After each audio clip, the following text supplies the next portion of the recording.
Hey guys, இன்றைக்கி ஒரு evening snacks என்னென்னு பார்க்கலாமா? பொட்டுக்கடலை உருண்டை, ரொம்ப ஹெல்த்தியானது. 1 கப் பொட்டுக்கடலை அதுக்கு எடுத்திருக்கேன்.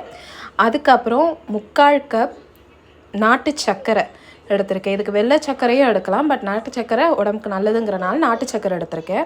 ஏலக்காய் கொஞ்சோண்டு. இதை மிக்சியில் நல்லா திருப்பிட்டு இதை ஒரு பவுலில் ட்ரான்ஸ்ஃபர் பண்ணிக்கோங்க. ட்ரான்ஸ்ஃபர் பண்ணிவிட்டு ஒரு பேனில் ஒரு 3 to 4 டேபிள் ஸ்பூன் கீ நல்லா ஹீட் பண்ணிவிட்டு அதை கொஞ்சம் கொஞ்சமாக இதில் சேர்த்து நல்லா நம்ம பிடிப்போம் இல்லையா, கையில் பிடிச்சா நல்லா உருண்டை பிடிக்கிற மாதிரி வர அளவுக்கு அந்த மாவை நல்லா கீ ஊற்றி பிசைஞ்சிக்கோங்க. எனக்கு இவ்வளோ இதுக்கு ஒரு 3 டேபிள் ஸ்பூன் கீ தேவைப்பட்டுச்சு.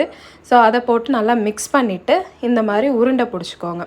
உருண்டை பிடிச்சி இதை ஒரு 7 to 15 டேஸ் நீங்கள் ஏர்டைட் கண்டெய்னரில் போட்டு உங்கள் குழந்தைங்களுக்கு கொடுக்கலாம். ஈவினிங் வந்தோடனே ஹெல்தி ஸ்நாக்ஸ்.